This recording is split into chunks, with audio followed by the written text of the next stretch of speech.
mais uma bela cidade num bonito vale cortada por um belo rio, muito caudaloso e também muito perigoso. Certa vez, o rio encheu tanto que quase acabou com a bela cidade. Mas os belos moradores, descendentes de bárbaros que vieram morar neste belo país tropical, construíram tudo de novo assim que o rio voltou ao lugar dele. O belo rio às vezes dava sustos nos belos moradores, mas nunca mais invadiu a terra seca.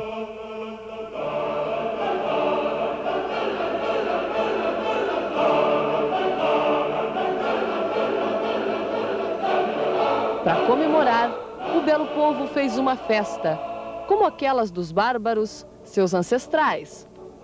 A festa durava 17 dias, todos os anos, sempre no mês de outubro. E vinham visitantes de muitas cidades do país tropical conhecer a cidade às margens do belo rio. O povo da cidade fazia de tudo para agradar os visitantes. E todos se divertiam muito, bebendo sem parar. A festa de Ação de Graças logo se transformou numa festa pagã. Algo como uma mistura do carnaval tropical com a festa bárbara da cerveja. A festa recebia 1 milhão de visitantes que traziam dinheiro para comprar cerveja. E os artesãos que faziam a cerveja ficavam muito felizes e faziam os visitantes felizes também. E sem que ninguém percebesse, muito dinheiro rolava por debaixo dos barris de chope. O que ninguém sabia era que o perigo tinha ido morar nas montanhas. Previsão do tempo. A meteorologia prevê chuva para hoje em toda a região sul. Em Santa Catarina deve chover forte no Vale do Itajaí, oeste e Planalto Sul do estado.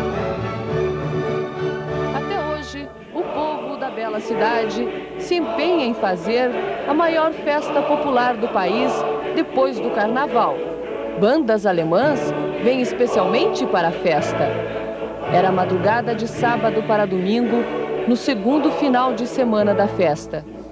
Naquele dia, 80 mil turistas visitavam a bela cidade do povo encantador. As pessoas se divertiam quando os primeiros pingos de chuva começaram a cair.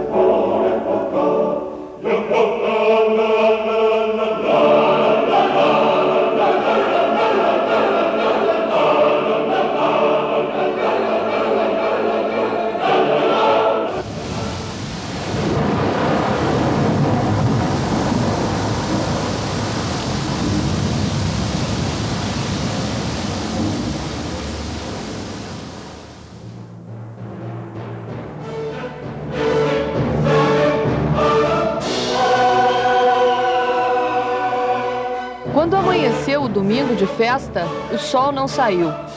Dezenas de casas tinham sido arrastadas pela água. Um outro tanto, soterradas. As ruas de um bairro lá das montanhas tinham nomes bonitos. Rua Belo Horizonte, Rua da Glória, Rua Rui Barbosa, Rua São Boaventura.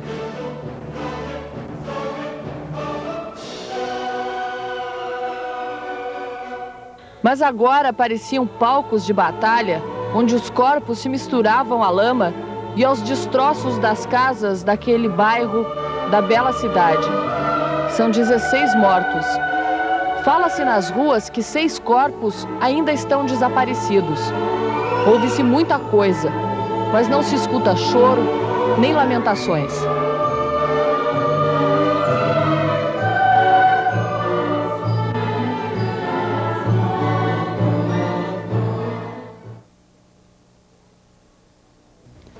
O príncipe herdeiro do belo estado, da bela cidade, do povo bárbaro da festa pagã, se encontra no aeroporto com o rei de plantão. A TV mostra o triste cumprimento dos adversários, agora unidos pela tragédia. E o príncipe herdeiro está preocupado com a TV. O príncipe herdeiro procura uma jornalista. Ela vai falar para 70 milhões de pessoas do país tropical. O herdeiro quer donativos? O herdeiro quer ajuda? O herdeiro quer dinheiro do imperador? O herdeiro quer dizer que foi apenas um pequeno incidente, nada grave. A cerveja precisa ser vendida, as lojas estão abertas, tudo bem. Nenhum turista se machucou, o povo continua feliz. Não espanta turista, pô! Ah, o herdeiro quer dinheiro. O herdeiro tem a resposta em cadeia nacional. Ele não sabia. Tragédia da mais ibope que folia no país tropical.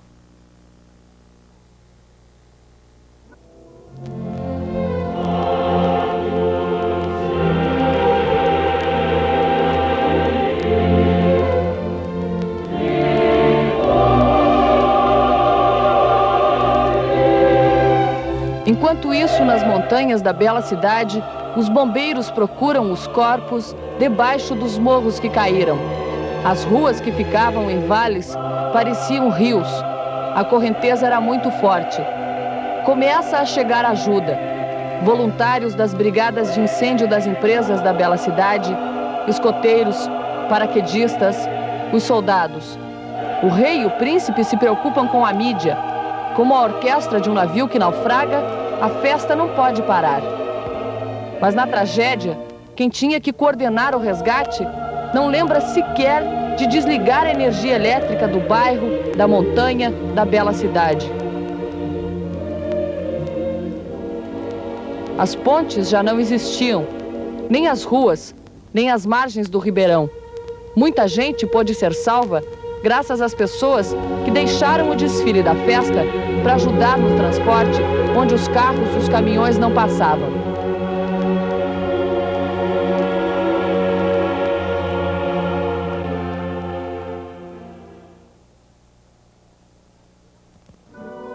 Os jornalistas que vieram contar belas histórias da festa da bela cidade se transferem para o bairro das montanhas e escutam o drama dos moradores.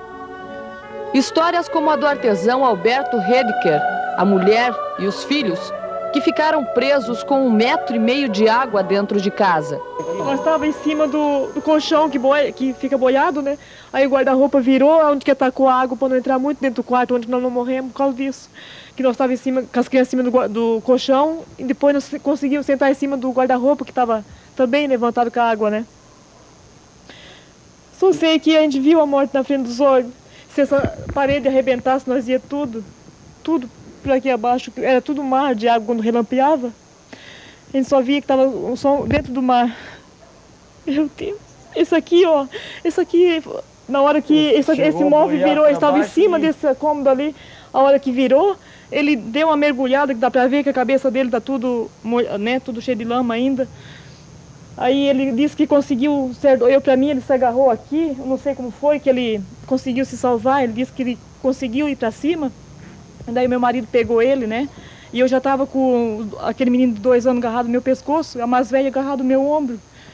Eu não sabia mais, se esse guarda-roupa tivesse me trancado a perna, eu ia morrer nós tudo, porque a água já tinha chegado no pescoço, aqui. O tecelão Domingos Mannheim teve a casa arrastada por 100 metros. O que restou foram as paredes da casinha de madeira que ele tratou de desmanchar para tentar reconstruir em outro lugar. Eu estava em Brusque, quando eu vinha, aí é que eu chegou na Rui Barbosa, que eu via aquela água toda, mas não sabia de nada também. Não consegui chegar em casa. Cheguei em casa, era 7 horas da manhã, mais ou menos, que eu fiquei na estrada, não consegui passar. Cheguei em casa, vi a minha casa sem nada dentro, destruída. Foi tudo embora? Foi, tudo embora. Sobrou nada. Nem os jornalistas do reino, nem os do império e nem os da bela cidade entendem a reação dos moradores do bairro das montanhas. Parece frieza aos desavisados. Ninguém chora, ninguém se desespera. Mas a história dessa gente mostra que ela sabe guardar a dor como ninguém. Sabe enterrar essa dor na profundeza das montanhas, junto com os mortos. Quem sabe é o espírito trágico e fatalista dos seus ancestrais, os bárbaros. Elton da Veiga perdeu um irmão, uma irmã, 3 sobrinhos, 2 cunhados. Todos ficaram soterrados no alto da rua São Boaventura. Junto aos escombros ficaram lembranças da família que se foi. Mas Elton não se preocupa em juntá-las.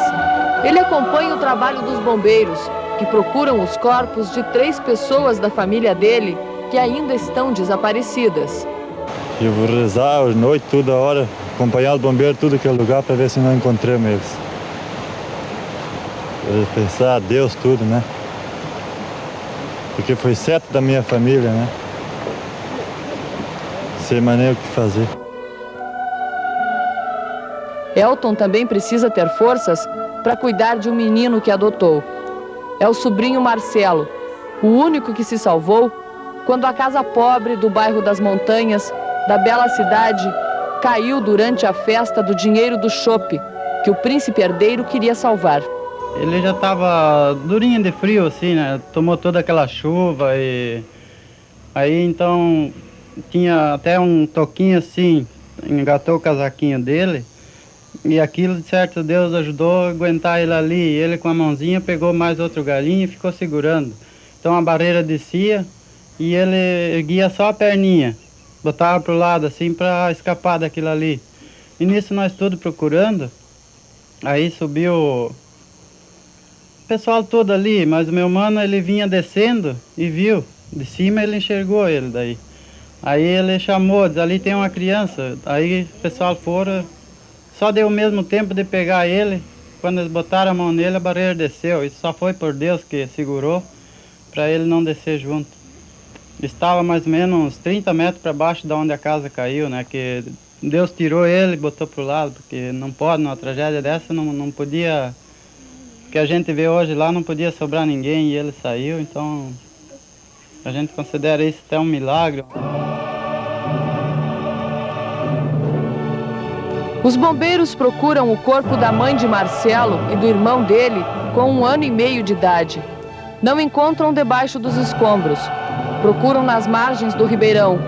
A lama trazida pela chuva era tanta que em alguns pontilhões chegou a formar diques. Sem equipamentos adequados, os bombeiros derrubam o pontilhão a machadadas. Outros procuram a pé nas cachoeiras. A 3 quilômetros do lugar onde a casa desabou, é encontrada morta a mãe de Marcelo.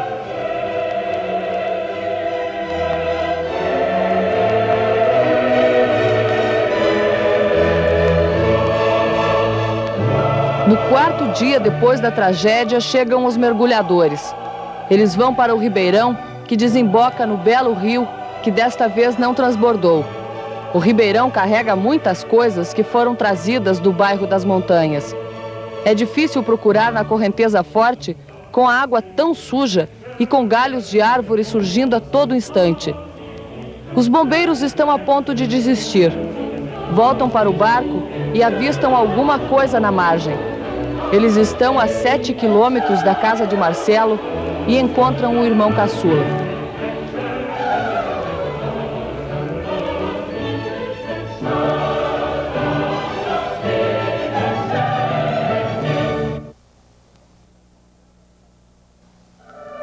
O bairro das Montanhas parecia um canteiro de obras. A prefeitura da bela cidade mandou máquinas e mais máquinas para reabrir ruas, arrumar pontes. Contou-se os prejuízos. 5 bilhões de cruzeiros em obras públicas. E os prejuízos dos moradores. 46 casas desabadas. Mais de 200 casas condenadas. Os números que vão ficar na memória de quem viveu o drama do bairro são 21 mortos e 2 desaparecidos. As marcas de quem perdeu tudo e foi se alojar na escola ou no centro social também vão ficar. Nesses lugares, a maioria das pessoas não tinha sobrenome alemão na ficha de cadastramento. A comida e as roupas mandadas por gente que mora longe, os colchões de campanha, os móveis velhos, amenizam a dor. Mas recomeçar é uma palavra difícil para quem veio de lugares distantes, movido pela propaganda de bela cidade com bons empregos e ótimos salários. No abrigo leva-se a vida. As crianças que brincam com um voluntário guardam traumas que talvez nunca sejam estudados por um psicólogo. Talvez cresçam com medo de chuva. Talvez aprendam a enterrar a dor como seus pais.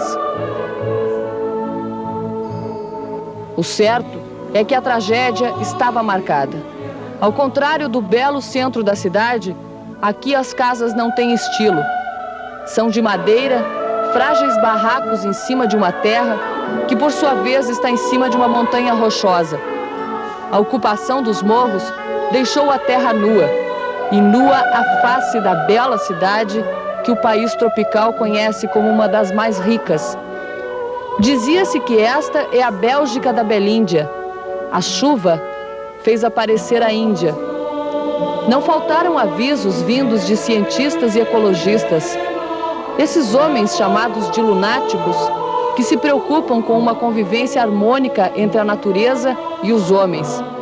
Um dos avisos veio de Lauro Baca, ecologista que mora no bairro e sabe do que estava falando. A chuva na noite da tragédia foi de 90 milímetros, o equivalente a 90 litros de água por metro quadrado. Provocaria uma enxurrada na montanha se ela estivesse coberta por vegetação, mas aqui carregou a terra e o que estava sobre ela. Não só essa tragédia foi previsível, como nós também, não é questão de prever, é fácil verificar que pode acontecer ainda pior do que já aconteceu, em função da ocupação desordenada das encostas, de morros extremamente íngremes, fundos de vales e casos até mesmo de ocupação do próprio leito do rio com casas construídas sobre tubulações que, por sua vez, também em muitos casos foram subdimensionadas e colocadas de forma inadequada.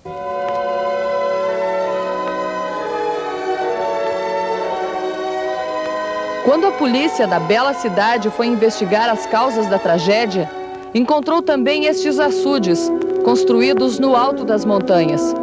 Açudes irregulares que os bombeiros trataram de esvaziar. Mas este aqui já estava vazio. Ele rompeu durante a enxurrada e liberou 2 milhões de litros de água sobre a rua Belo Horizonte, justamente onde morreu o maior número de pessoas. O agricultor, dono dos açudes, disse que não sabia que eles eram irregulares. Nós vamos apurar se existe se foi normalizado, se existe alguma autorização para ser feito esse açude. Mas a prefeitura colaborou com máquinas para a construção desses açudes. Bem, foi o depoimento aqui do proprietário. Nós vamos verificar quem é que autorizou essas máquinas e vamos ver qual o fiscal que, no caso, trouxe esse equipamento para cá. Esse é um lugar adequado para se construir açudes? De forma alguma, no meu ponto de vista, em cima de um morro, né? A gente não pode ter um açude de jeito nenhum.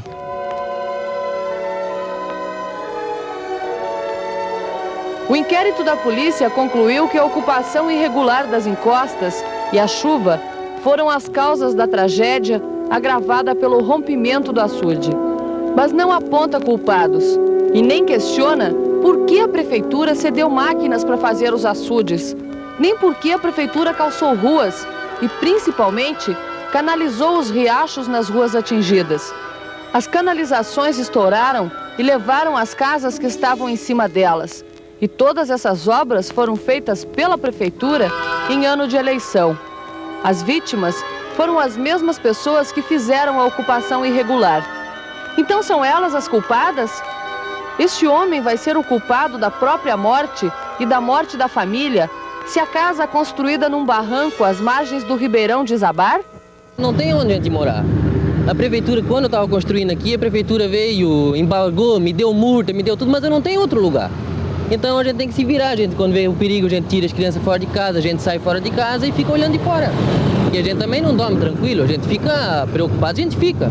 Mas graças a Deus, medo mesmo eu não tenho.